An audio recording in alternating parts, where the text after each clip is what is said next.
Now, one question that I get asked all the time, so don't text me with this, is if you could take a pill that would make you thin, would you take it? Of course I bleeding well would.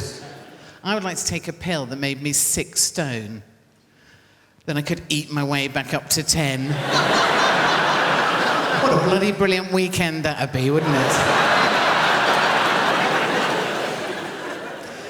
You see, I think there's 2 types of people in the world, right? And it's all to do with how they eat biscuits, right? Because the first type of person makes a cup of tea, gets a plate out,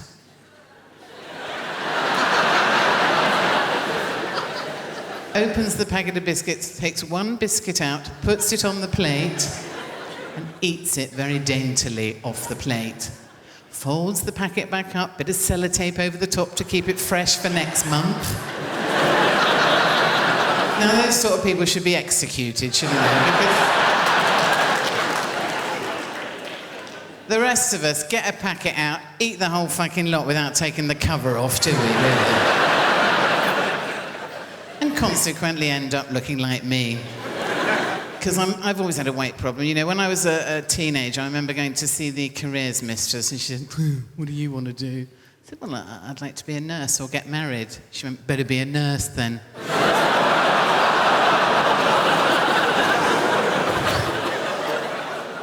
When I was actually a teenager, I wasn't frightened of teenage boys, but I'm terrified of them now. They're a scary bunch, aren't they? And you know, I actually have teenage nephews, and one of them always has a sign on his door saying, "Keep out," like you're going in there without a flamethrower. Lend me my crampons, dear. I'm just popping in to tackle Tissue Mountain.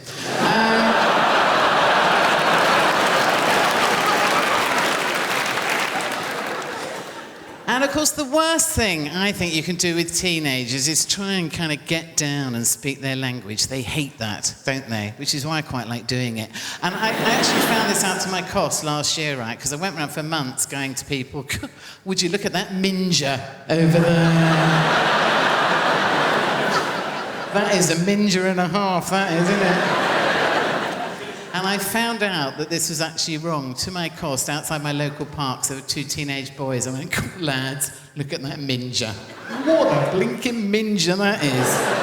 And they went, "Oh, for Christ's sake, it's Minger." And that's our mum. So, you know... Do we have many politically active people in tonight? 1. Well done, sir. No, because I've been a Labour Party supporter all my life, and in fact, at the last election, I was asked by Tony Blair to go and speak at a rally in Hove. Oh, joy. And, but, you know, it just made me think, standing in the front row with all these dignitaries, these Labour Party dignitaries, I've come a long way since Fags Behind the Bike Sheds. Because I had Blunkett there, I had Cherie Blair there, Tony Blair came along the row, shaking everyone's hand, got to me and said, "Thanks for doing this, Joe. Kiss me." On the lips, trying to get his tongue in. Got up to do my speech, Blunkett had undone my bra. Because they're mad for it. They are. I was shocked, you know, because I was brought up in a little country village. The only thing we had to do at the weekend was bell ringing. Now, I don't know if anyone's tried that, but it's much harder than it looks, which I believe is something John Prescott says to a lot of women that he meets. But...